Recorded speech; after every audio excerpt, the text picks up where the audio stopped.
तिब्बत से दूरदराज दक्षिण पश्चिम में स्थित कैलाश पर्वत से कई रहस्य जुड़े हुए हैं। भगवान शिव का निवास स्थान कहे जाने वाली इस जगह पर कई पर्वतारोहियों ने चढ़ने की कोशिश की, पर उन्हें इसमें कामयाबी नहीं मिल पाई।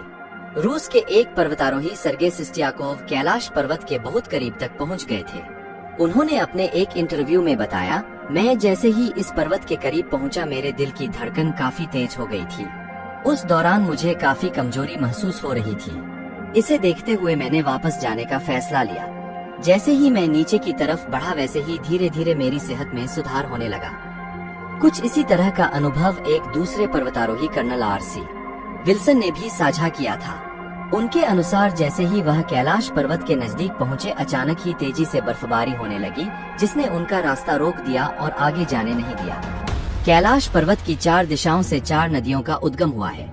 इन नदियों से ही गंगा, सरस्वती सहित चीन की अन्य नदियां भी निकली हैं। कैलाश की चारों दिशाओं में विभिन्न जानवरों के मुख हैं, जिसमें से नदियों का उद्गम होता है। पूर्व में अश्वमुख, पश्चिम में हाथी का मुख, उत्तर में सिंह का मुख और दक्षिण में मोर का मुख है। कैलाश पर्वत एक विशालकाय पिरामिड है, जो 100 छोटे पिरामिडों का केंद्र है। कैलाश पर्वत की संरचना कंपास के 4 दिग बिंदुओं के समान है और यहाँ कोई भी बड़ा पर्वत नहीं है। यहाँ 2 सरोवर मुख्य हैं। पहला मानसरोवर, जो दुनिया की शुद्ध पानी की उच्चतम झीलों में से एक है और जिसका आकार सूर्य के समान है। दूसरा राक्षसताल झील, जो दुनिया की खारे पानी की उच्चतम झीलों में से एक है और जिसका आकार चंद्र के समान है। ये दोनों झीलें सौर और चंद्र बल को प्रदर्शित करती हैं। जब दक्षिण से देखते हैं तो एक स्वस्तिक चिन्ह वास्तव में देखा जा सकता है। यह अभी तक रहस्य है कि ये झीलें प्राकृतिक तौर पर निर्मित हुई या कि ऐसा इन्हें बनाया गया।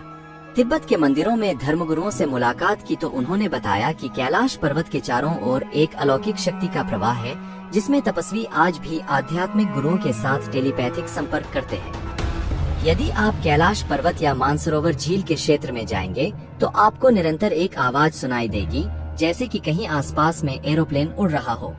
लेकिन ध्यान से सुनने पर यह आवाज डमरू या की ध्वनि जैसी होती है। वैज्ञानिक कहते हैं कि हो सकता है कि यह आवाज बर्फ के पिघलने की हो। दावा किया जाता है कि कई बार कैलाश पर्वत पर 7 तरह की लाइटें आसमान में चमकती हुई देखी गई हैं। नासा के वैज्ञानिकों का ऐसा मानना है कि हो सकता है कि ऐसा यहाँ के चुंबकीय बल के कारण होता हो।